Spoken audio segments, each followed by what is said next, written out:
पहले इस वक्त एक बड़ी खबर यमन से आ रही है। पहले आपको ये बड़ी खबर बता देते हैं। यमन में फंसी भारतीय नर्स पर ये बड़ी जानकारी सामने आ रही है। यमन की जेल से रिहा हो सकती है निमिषा, ये जानकारी मिल रही है। निमिषा को फांसी की सजा सुनाई गई थी यमन की जेल में। निमिषा पर डॉक्टर के पॉल का बड़ा दावा अब सामने आया है, जिसमें उन्होंने कहा है कि निमिषा की रिहाई संभव है। रिहाई की कोशिश कर रहे हैं पॉल, और ये कहा जा रहा है कि ऐसा संभव है कि उनकी रिहाई हो जाए। निमिषा को फांसी की सजा दी जानी थी, जिस पर रोक लगाई गई थी कुछ समय के लिए। हालांकि निमिषा के ऊपर जिस व्यक्ति की हत्या का आरोप है, उसके परिवार की तरफ से कहा गया था कि वो चाहते हैं कि फांसी की सजा बरकरार रहे। ऐसे में अब एक नया दावा सामने आया है, जिसमें के पॉल, जो लगातार कोशिश कर रहे हैं निमिषा की रिहाई के लिए, उन्होंने कहा है कि जेल से रिहाई हो सकती है, ये संभव है। इस पर और ज्यादा जानकारी के लिए हमारे साथ TV9 भारतवर्ष संवाददाता मनीष झा जुड़ गए हैं। मनीष, क्या जानकारी मिल रही है? किस आधार पर डॉक्टर के पॉल ये कह रहे हैं कि संभव है कि निमिषा की रिहाई हो? क्या हुआ है? देखिए, लगभग 7 साल से निमिषा प्रिया जेल में बंद है यमन की, और उनको फांसी की सजा हुई थी और फांसी की सजा की तारीख मुकर्रर हो गई थी 16 जुलाई को। लेकिन इस बीच में भारत सरकार और केरल से जो एक ईसाई धर्म प्रचारक है डॉक्टर के पॉल, वो लगातार सक्रिय थे। निमिषा की मां लगातार एक्टिव थी, और अब एक बड़ी खुशखबरी आ सकती है, और वो ये कि पहले तो 16 जुलाई को जो फांसी होनी थी वो रुकवाई गई, और अब निमिषा की रिहाई के लिए बातचीत चल रही है यमन की सरकार से भी। क्योंकि यमन के कानून में ब्लड मनी का प्रावधान है, यानी कि निमिषा पर जो आरोप है जिस व्यक्ति की हत्या का, अगर उसके परिवार को ब्लड मनी दिया जाए, यानी मुआवजा लेने के बाद अगर वो माफी दे देती है, तो निमिषा को वापस लाया जा सकता है। और इसकी कोशिश में लगातार निमिषा की मां, ईसाई धर्म प्रचारक डॉक्टर पॉल और भारत की सरकार लगी हुई थी। इस मामले में काफी डेवलपमेंट हुए हैं, और इसके बाद डॉक्टर पॉल की तरफ से आधिकारिक तौर पर कहा गया कि जल्द ही निमिषा को भारत लाया जाना संभव हो सकेगा। तो इंतजार है, ताकि निमिषा की न सिर्फ जान बचेगी बल्कि उसे भारत लाया जा सकेगा। इसमें कोई दो राय नहीं कि उनकी मां ने बहुत मेहनत की। भारत सरकार लगातार जी मनीष, लेकिन जो परिवार था, ब्लड मनी के लिए ऐसा कहा जा रहा था कि वो राजी नहीं है और वो चाहते हैं कि फांसी की सजा बरकरार रहे। क्या उसमें कोई ब्रेक थ्रू हुआ है? देखिए, ऐसा लग रहा है कि कोई बड़ा डेवलपमेंट हुआ है। कम से कम इस मामले में जो काफी एक्टिव भूमिका निभा रहे हैं डॉक्टर पॉल, उन्होंने जो दावा किया है, उन्होंने सोशल मीडिया पर पूरी डिटेल जानकारी दी है, और यमन में रहते हुए उन्होंने यमन के प्रतिनिधियों के साथ बैठकर ये बातचीत करके उसके बाद ये घोषणा की है। उससे लग रहा है कि कोई बड़ा डेवलपमेंट हुआ है यमन की सरकार और जो विक्टिम फैमिली है उसके जरिए। जी, बहुत शुक्रिया मनीष इस तमाम जानकारी के लिए। तो के पॉल जो लगातार कोशिश कर रहे हैं कि निमिषा प्रिया को वापस भारत लाया जाए और फांसी की सजा को खत्म कराया जा सके, यमन से भारत लाया जाए निमिषा को, इसको लेकर उन्होंने बड़ी अहम जानकारी दी है, जिसमें के पॉल का दावा है कि जल्द ही संभव है निमिषा की रिहाई हो और वो देश वापस आए। पहले इस वक्त की सबसे बड़ी खबर आपको बता दें, स्वेदा में भीषण जंग जारी है। एचटीएस और द्रूज लड़ाकों के बीच जंग हो रही है। दोनों के बीच आमने सामने की जंग जारी है। किस तरह से देखिए, ये आमने सामने की जंग हो रही है द्रूज और एचटीएस के लड़ाकों के बीच।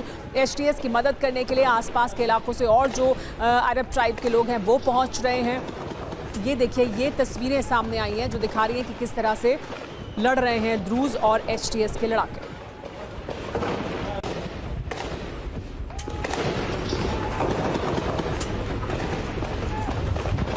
इस बीच स्वेदा, जहां पर यह जंग जारी है, वहां जंग का एक और वीडियो सामने आया है।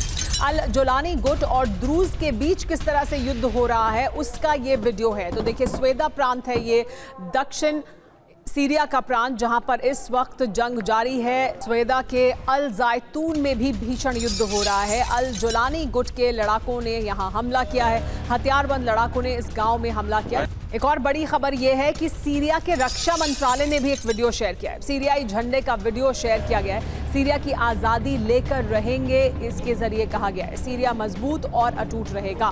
तो क्योंकि सीरिया के स्वेदा प्रांत में इस वक्त एक संघर्ष जारी है, इजराइल लगातार दखलंदाजी कर रहा है। इजराइल की तरफ से एयर स्ट्राइक भी की गई थी। इसके बाद ये झंडा लहराया गया है और वीडियो जारी किया गया है। कहा गया है कि सीरिया मजबूत और अटूट रहेगा। लेकिन ये जो जंग चल रही है, इसके बीच स्वेदा से जो वहाँ लोग मौजूद हैं उन्हें बाहर निकालने का काम भी शुरू हो गया है। बेदोइन लड़ाकों को स्वेदा से निकाला जा रहा है बाहर। सीरिया सरकार बेदोइन लड़ाकों को बाहर निकाल रही है। तो ये देखिए जानकारी मिल रही है कि जो बेदोइन लड़ाके हैं वो स्वेदा प्रांत में जो द्रूज के लड़ाके हैं उनके साथ जंग लड़ रहे हैं। ऐसे में जो इंटरनल सिक्योरिटी फोर्सेज हैं सीरिया की, वो इन बेदोइन लड़ाकों को इस इलाके से बाहर निकाल रही हैं।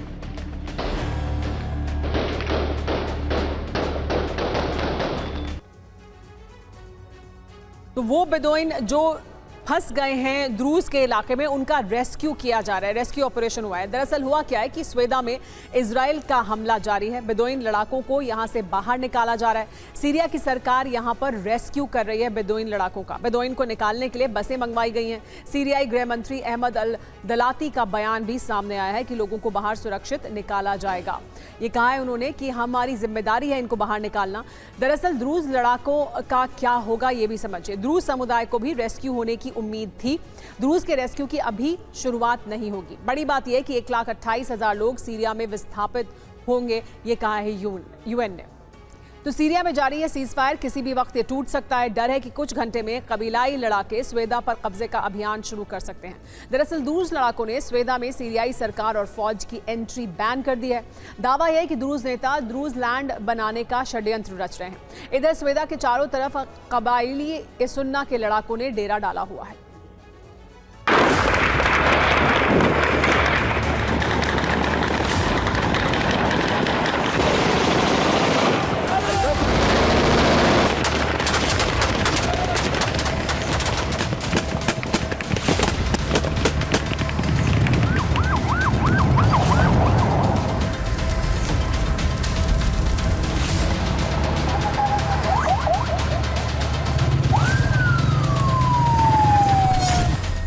सड़कें वीरान हैं, हर जगह तबाही के निशान, जगह जगह जले हुए मकान, दुकान और गोलियों के निशान नजर आते हैं।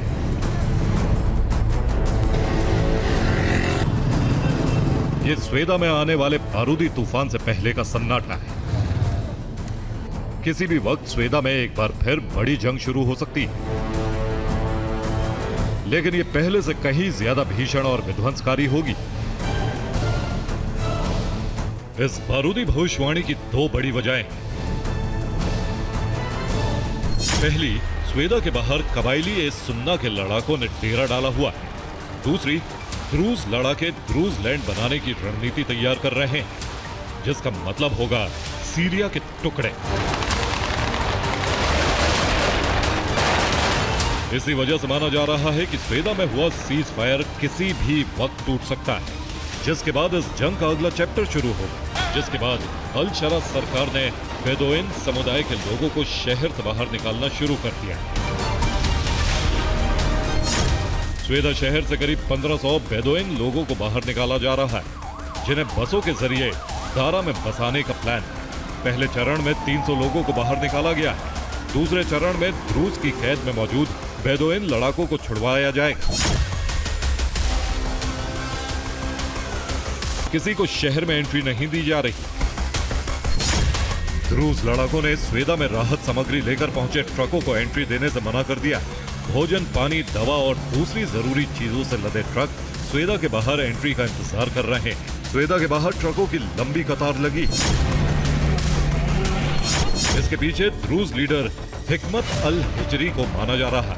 अल हिजरी द्रूज के बड़े नेताओं में शामिल। द्रूज लड़ाके हिजरी के बेहद वफादार माने जाते हैं। सीरियाई विदेश मंत्रालय का दावा है कि हिजरी के आदेश पर राहत सामग्री लेकर जाने वाले ट्रकों को रोका गया। उन पर स्वेदा सिविल डिफेंस चीफ के अपहरण का भी आरोप लगाया गया।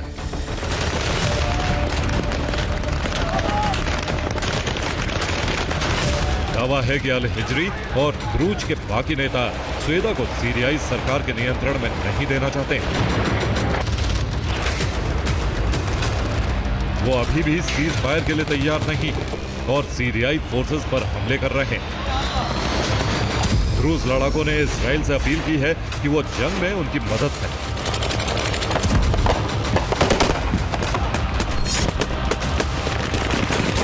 द्रूज नेता और लड़ाके चाहते हैं कि इजराइल उन्हें सीरियाई सेना और कबीलाई लड़ाकों से जंग के लिए हथियार और दूसरी जरूरी चीजें मुहैया करवाए। दरअसल द्रूज नेता एक अलग देश की मांग करने की तैयारी में है। वो इजराइल की मदद से द्रूज लैंड स्थापित करना चाहते हैं। जहां सीरिया से अलग द्रूज समुदाय का शासन हो।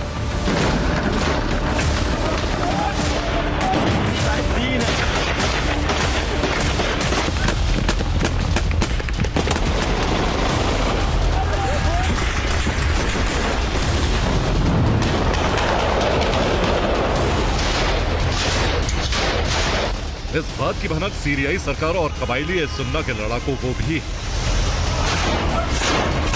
साथ ही कबायली सुन्ना के लड़ाके भी स्वेदा के बाहर डेरा डाले बैठे, यानी किसी भी पक्ष की जरा सी गलती स्वेदा को सबसे बड़ी जंग में झोंक सकती। स्वेदा के आसपास होती गोलबंदी से बेंजामिन नेतन्याहू भी वाकिफ।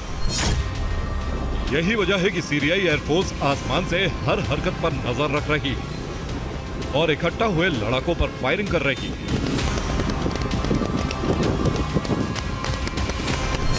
इधर सीरिया के राष्ट्रपति अल शरा ने अपने बयान में बेदोइन को पीड़ित बताते हुए उनके धैर्य की तारीफ की।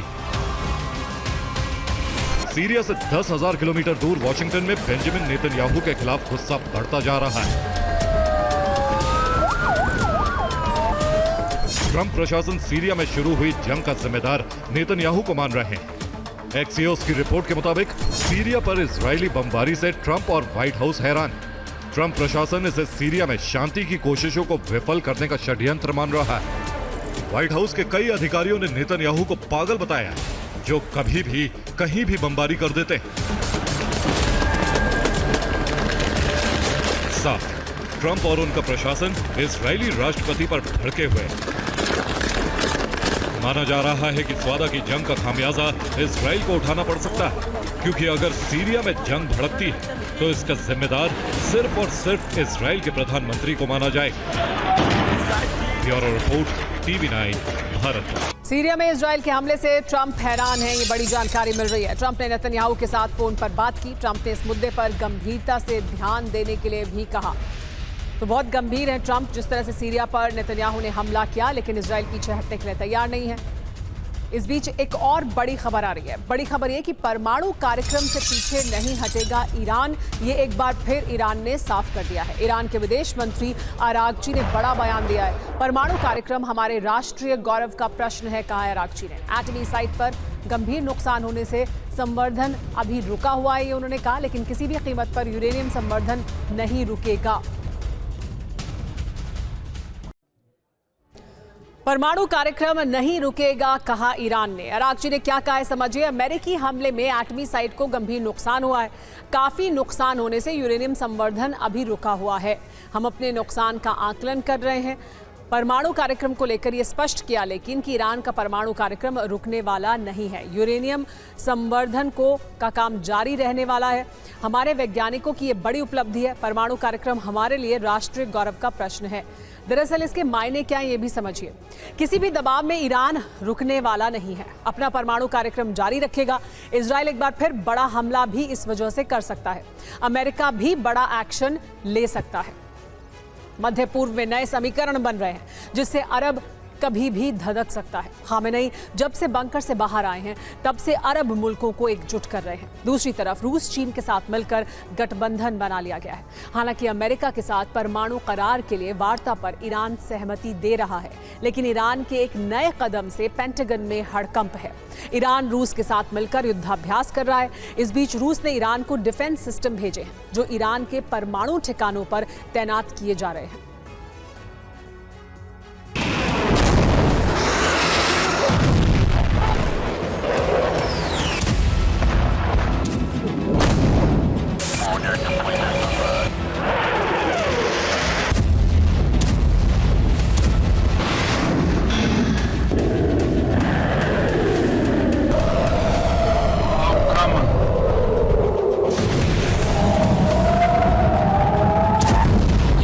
कुछ तस्वीरें दिखने में सामान्य होती हैं, लेकिन उनके संकेत बेहद खौफनाक। मॉस्को से आई ये तस्वीर भी ऐसी ही।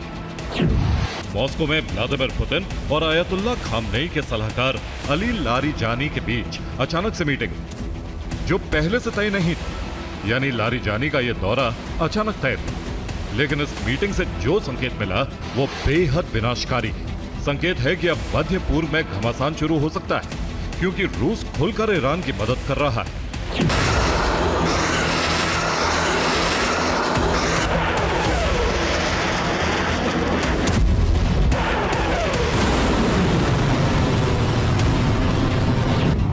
मीटिंग के बाद ना तो प्रेस कॉन्फ्रेंस हुई, ना ही ये बताया गया कि अचानक से इस मुलाकात की वजह क्या थी। ऐसे कयास लगाए जा रहे हैं कि पुतिन और लारिजानी की सीक्रेट मीटिंग में खामनेई का संदेश लेकर लारिजानी पहुंचे थे, जिसमें रूस से सैन्य मदद के लिए खामनेई ने कहा था।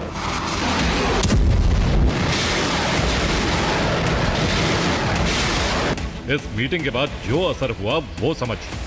मीटिंग के बाद ईरान और रूस में करार हुआ कि परमाणु ठिकानों की सुरक्षा के लिए रूस अपने हाईटेक डिफेंस सिस्टम A300 की खेप भेजेगा।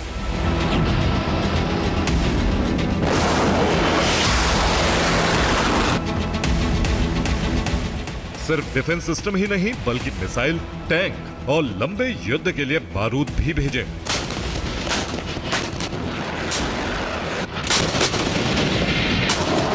जबकि फाइटर जेट की खेप पहले ही रूस भेज चुका है।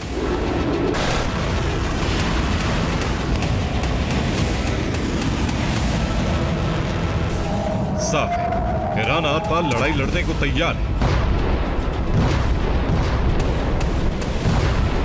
क्योंकि वो किसी भी कीमत पर परमाणु कार्यक्रम बंद नहीं करेगा। जबकि अमेरिका लगातार उस पर यूरेनियम संवर्धन रोकने के लिए कह रहा है।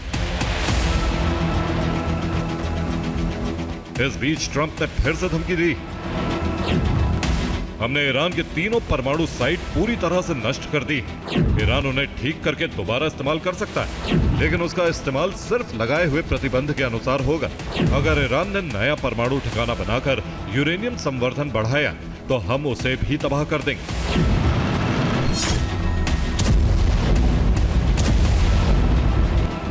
यानी अमेरिका ईरान पर फिर से हमला कर सकता है। उसका लक्ष्य साफ है कि ईरान किसी भी सूरत में परमाणु हथियार न बना पाए। हालांकि यूरेनियम का इस्तेमाल पावर प्रोडक्शन के लिए मंजूरी मिल सकती है, बशर्ते ईरान वार्ता की सारी शर्तें मानकर डील करे। अमेरिका की धमकी के बाद ईरान ने प्रतिक्रिया दी है, जिसमें विदेश मंत्री आरागची ने कहा है, ईरान अभी भी एनपीटी में बना हुआ है। अगर ईरान पर प्रतिबंध बढ़ाए जाते हैं और उसे प्रतिबंध मानने पर मजबूर किया जाता है, तो हम यूरेनियम संवर्धन 60% से ज्यादा करने के लिए मजबूर हो जाएंगे। हालांकि ईरान के तेवर अभी कुछ नरम पड़े। उसने 3 शर्तें रखी, तब वो वार्ता में शामिल होगा। इन शर्तों को यूनाइटेड नेशंस और यूरोपीय यूनियन को बता दिया गया है, जबकि दूसरी तरफ रूस और चीन से मिले डिफेंस सिस्टम परमाणु ठिकानों पर लगाए जा रहे हैं।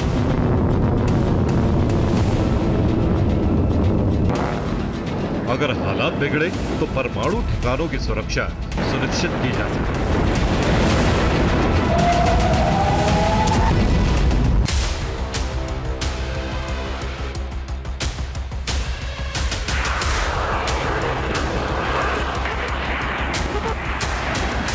डिफेंस सिस्टम के अलावा Iran Shahid kamikaze drone battalion भी तैनात करेगा और सबसे आखिर में IRGC कमांडो टैंक के साथ अलर्ट मोड में होंगे, जिससे हवाई हमलों के साथ जमीनी हमले भी रोके जा सके।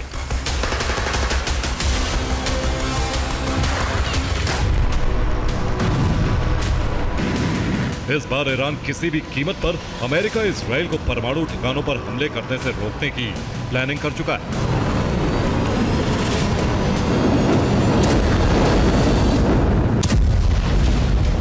हालांकि ईरान ने संकेत भी दिया है कि वो वार्ता के लिए तैयार है, लेकिन करार के लिए उसने 3 शर्तें लगाई, जिनकी जानकारी संयुक्त राष्ट्र को भी दी गई। पहली शर्त है कि ईरान यूरेनियम संवर्धन रोकने के लिए करार नहीं करेगा। दूसरी शर्त है अमेरिका इजराइल के हमलों में ईरान को हुए नुकसान का हर्जाना मिले। तीसरी शर्त है ईरान पर हुए हमलों की अंतर्राष्ट्रीय आलोचना होनी चाहिए। साथ ही ईरान ने स्पष्ट कर दिया है कि उसे करार करने के लिए मजबूर नहीं किया जाएगा, न ही किसी तरह का दबाव बनाया जाएगा। अगर ऐसा हुआ तो ईरान कभी भी वार्ता से पीछे हट सकता है। वैसे भी ईरान 3 यूरोपीय देशों के कहने पर वार्ता में शामिल हो सकता है।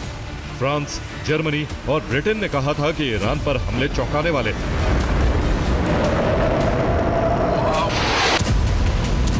हमलों से पहले बातचीत से विवाद हल करना चाहिए। हालांकि ईरान का भी रुख है कि वो बिना दबाव में आए कूटनीतिक चैनल के जरिए वार्ता को आगे बढ़ाए। इसके लिए दूसरे अरब मुल्कों की मध्यस्थता के लिए भी ईरानी राष्ट्रपति पेजेशकियान ने सहमति दे दी। अब सब कुछ अमेरिका पर निर्भर करता है कि वो कैसे वार्ता को आगे बढ़ाता है। लेकिन जैसे ईरान को बार बार धमकी दी जा रही है, उससे वार्ता सफल होने के आसार बहुत कम लग रहे हैं। यही वजह है कि ईरान ने नई रणनीति बनाई। एक तरफ वार्ता में शामिल होने की रजामंदी दिखा रहा है, दूसरी तरफ रूस के साथ कैस्पियन सागर में वॉर ड्रिल कर रहा है, जिससे संदेश दिया जा रहा है कि ईरान दोनों रुख के लिए तैयार है। अगर अमेरिका बिना यूरेनियम संवर्धन रोके करार करता है तो ठीक, वरना ईरान रूस के साथ मिलकर बारूदी घमासान का अलार्म कभी भी बजा सकता है। सिर्फ रूस ही नहीं, चीन और नॉर्थ कोरिया का साथ भी ईरान को मिल चुका है और खामनेई अरब मुल्कों को साथ लेकर इस टकराव को धर्म युद्ध में बदलने की कोशिश में। अगर ऐसा हुआ तो अरब और पश्चिमी देशों के बीच अब तक का सबसे बड़ा युद्ध शुरू हो सकता है, जिसका दायरा फैला तो तीसरे विश्व युद्ध की दस्तक भी हो सकती है। Bureau report, TV9 Bharat. लेकिन ईरानी विदेश मंत्री अब्बास अराक्ची के बयान से ट्रंप आग बबूला है। ट्रंप ने कहा कि ईरान पर एक बार फिर हम हमला करेंगे। अमेरिका को हमले के लिए उकसा रहा है ईरान, ये कहा है ट्रंप ने, क्योंकि ईरान ने साफ कर दिया है कि वो अपना यूरेनियम संवर्धन का कार्यक्रम नहीं रोकेगा, अपना परमाणु कार्यक्रम किसी भी सूरत में नहीं रोकेगा। ऐसे में ट्रंप आग बबूला है और ट्रंप ने कहा है कि अगर ईरान ऐसा ही करेगा, हमें ऐसे ही उकसाएगा, तो हम एक बार फिर ईरान पर हमला कर सकते हैं। तो नहीं मान रहा है ईरान, क्या अमेरिका एक बार फिर बड़ा हमला करेगा? ट्रंप की वार्निंग क्या है देखिए। ईरान के विदेश मंत्री ने बयान दिया है, उन्होंने कहा है कि यह गलत बयान है। अमेरिका फिर बड़े हमले कर सकता है अगर यही रुख रहा ईरान का। जरूरत पड़ी तो ईरान पर एक बार फिर अटैक करेंगे। यूरेनियम संवर्धन की इजाजत नहीं दे सकते। तो क्या फिर होगा B-2 bomber attack? B-2 bomber एक बार फिर एक्टिव हो सकता है। अमेरिका अपना B-2 बॉम्बर इजराइल भेज सकता है। इस बार इजराइल से ईरान पर B-2 बॉम्बर से हमला मुमकिन है। मध्य पूर्व में जारी तनाव के मोर्चे पर ईरान के खिलाफ अमेरिका और इजराइल साथ हैं, लेकिन ईरान ना तो झुकने को तैयार है, ना ही अपनी शर्तें छोड़ने को राजी है, जिससे ईरान के आंतरिक हालात भी बिगड़ रहे हैं और इन्हीं हालात का फायदा अब इजराइल उठाने की तैयारी में है। लेकिन सवाल यह है कि क्या स्थिति वाकई इजराइल के लिए मुफीद है? जवाब आप इस रिपोर्ट में देखिए।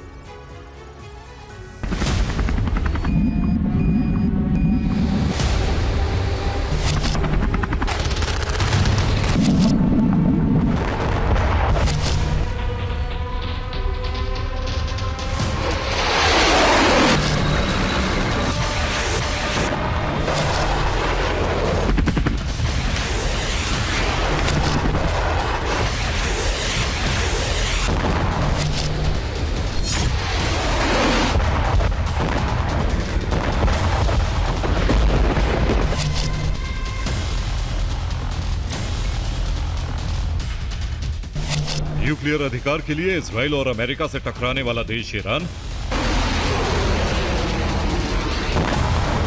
और इस देश को ताकतवर बनाने में जुटे सुप्रीम लीडर खामनेई अदावत के उस चक्रव्यूह में घिरे हैं जिसने उन्हें मध्य पूर्व में भौगोलिक स्थिति के फायदे से महरूम कर दिया है। बावजूद इसके ईरान दबाव मुक्ति के लिए लड़ रहा है। ईरान का यही जुनून इजराइल और अमेरिका को अपने मंसूबों में कामयाब नहीं होने दे रहा है। इसीलिए ईरान के विरोधियों के पास सिर्फ 3 रास्ते बचते हैं।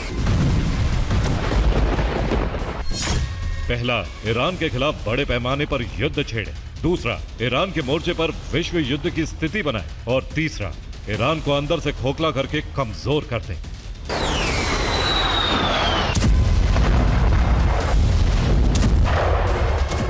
इनमें से पहले रास्ते का चुनाव इजराइल और अमेरिका कर चुके हैं, लेकिन उतनी कामयाबी नहीं मिली जितनी उम्मीद थी।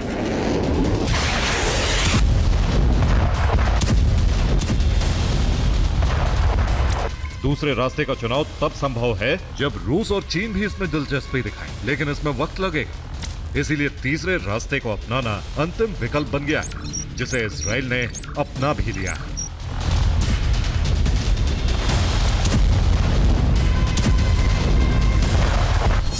तो क्या ईरान में मोसाद के एजेंट एंट्री ले चुके हैं? क्या ईरान के न्यूक्लियर ठिकाने खुफिया तरीके से ध्वस्त किए जाएंगे या फिर इजराइल खामनेई शासन के पतन की रणनीति पर चलेगा?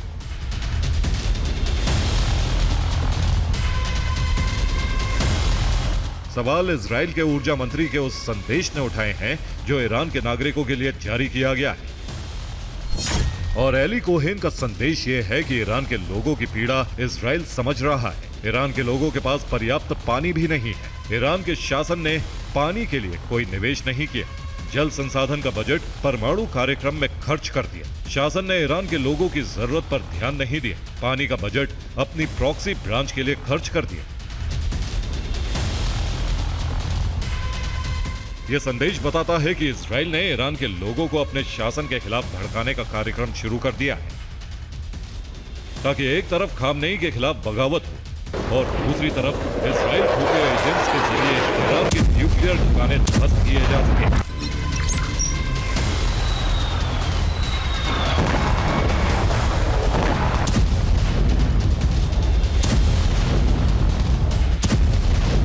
जो निकट भविष्य में संभव भी हो सकता है।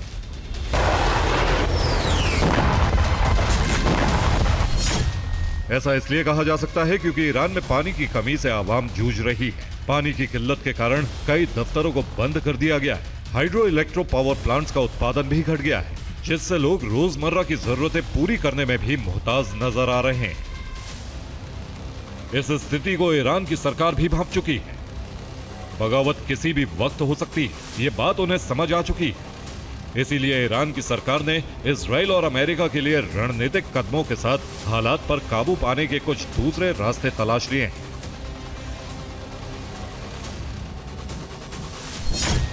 इनमें विशेष रूप से पानी के आयात पर ध्यान दिया गया है। पानी 4 पड़ोसी देश से ईरान लाने के लिए बातचीत शुरू हो चुकी है। यानी पानी आयात के लिए तुर्कमेनिस्तान, अफगानिस्तान, ताजिकिस्तान और उज्बेकिस्तान से समझौते की कोशिश हो रही है। और इसकी जानकारी खुद ईरान के ऊर्जा मंत्री अब्बास अली आबादी ने दी है, जिसके साथ उन्होंने ईरान के लोगों से पानी का संभल कर इस्तेमाल करने की अपील की। लेकिन इसका मतलब ये नहीं है कि इस संदेश से ईरान की बगावत को दबाया जा सकता है, क्योंकि ईरान की राजधानी का मामलू बांध 1 महीने में सूख जाएगा। लातियन बांध का जल स्तर भी लगातार गिरता जा रहा है। कर्ज बांध की स्थिति भी बिगड़ती जा रही है। मौजूदा स्थिति में ईरान के जल भंडार में 40% की गिरावट है। और स्थिति यही बनी रही तो फिर ईरान में विद्रोह भड़कते से कोई नहीं रोक पाएगा, जिसका फायदा इजराइल उठाएगा। सूखे की मार से जूझ रहे ईरान की कमजोर सरकार के हर मंसूबों पर खुफिया ऑपरेशन से पानी फिरेगा।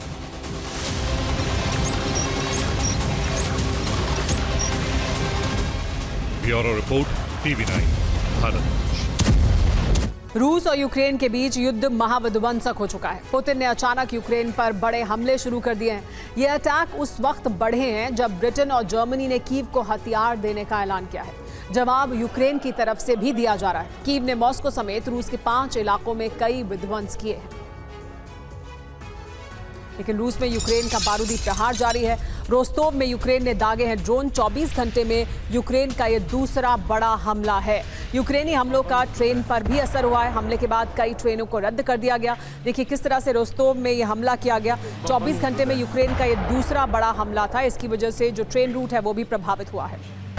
लेकिन सिर्फ रोस्तोव ही नहीं, बेलगोरोद में भी यूक्रेन ने विनाशक प्रहार किया है। रूस का S-300 मिसाइल सिस्टम यहां तबाह हो गया है। रडार सिस्टम फैक्ट्री पर भी हमला किया यूक्रेन ने। यूक्रेन के अटैक से रूस को बहुत बड़ा नुकसान हुआ है बेलगोरोद में। यूक्रेनी सेना को रूस ने टारगेट बनाया है, लेकिन डोनेट्स्क में T-72 टैंक से यहां प्रहार किया रूस ने। रूसी हमले में मारे गए हैं 15 यूक्रेनी जवान। तो लगातार अगर यूक्रेन हमले कर रहा है तो रूस भी जंग के मैदान में यूक्रेन को पछाड़ने की कोशिश कर रहा है। T-72 टैंक से प्रहार किया है रूस ने। देखिए किस तरह से प्रहार किया। लेकिन जंग में रूस के खिलाफ आक्रामक हो गया है जर्मनी। यूक्रेन को 5 पैट्रियट एयर डिफेंस सिस्टम देगा जर्मनी। अमेरिका के साथ मिलकर यूक्रेन को ये सैन्य मदद होगी। जर्मनी के रक्षा मंत्री पिस्टोरियस ने इसका ऐलान किया। रूस के हवाई हमलों को लेकर यूक्रेन की ये बड़ी तैयारी है। रूस लगातार हवाई हमले कर रहा है। ऐसे में यूक्रेन की तरफ से मांग की जा रही थी कि उसे पैट्रियट डिफेंस सिस्टम चाहिए। पैट्रियट एयर डिफेंस सिस्टम अब जर्मनी देगा अमेरिका के साथ मिलकर, क्योंकि कई पैट्रियट सिस्टम जो जर्मनी में हैं वो ठीक काम नहीं कर रहे थे। ऐसे में अमेरिका जर्मनी को पैट्रियट एयर डिफेंस सिस्टम देगा, जो आगे जर्मनी यूक्रेन को देगा।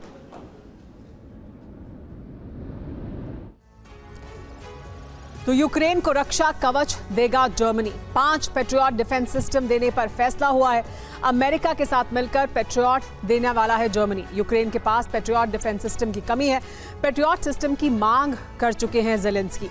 जुलाई में एक दिन के अंदर 700 से ज्यादा ड्रोन हमले हुए। यूक्रेन को क्यों चाहिए पैट्रियट सिस्टम, समझिए। सतह से हवा में प्रहार करती है बैलिस्टिक मिसाइल। बैलिस्टिक मिसाइल के खिलाफ कारगर मिसाइल होती है इसके पास। हमले नाकाम करने में सक्षम है। पलक झपकते ही टारगेट को ध्वस्त करने में माहिर है। बड़ी बात यह है कि रूस दे चुका है जर्मनी को जंग में शामिल ना होने की धमकी। जर्मनी यूक्रेन को हथियार देगा तो अंजाम बुरा होगा, ये रूस कह चुका है। एक बड़ी खबर भी आ रही है। जंग के बीच रूस ने दिखाई है अपनी सैन्य ताकत। उज्बेकिस्तान के साथ रूस ने सैन्य अभ्यास किया है। तरमेज में उज्बेकिस्तान रूस की मिलिट्री ड्रिल हो रही है। आसमान और जमीन से हमले की एक्सरसाइज की जा रही है।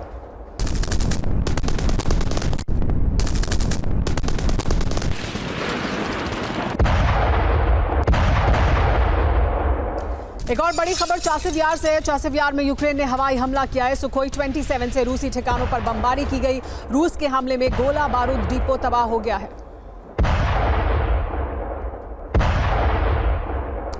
देखिए किस तरह से चासिव यार में रूस ने के हमले में गोला बारूद डिपो तबाह हुआ। रूस ने यहां हमला किया। चासिव यार का ये इलाका है यूक्रेन का, जहां पर रूस द्वारा किया गया ये हवाई हमला।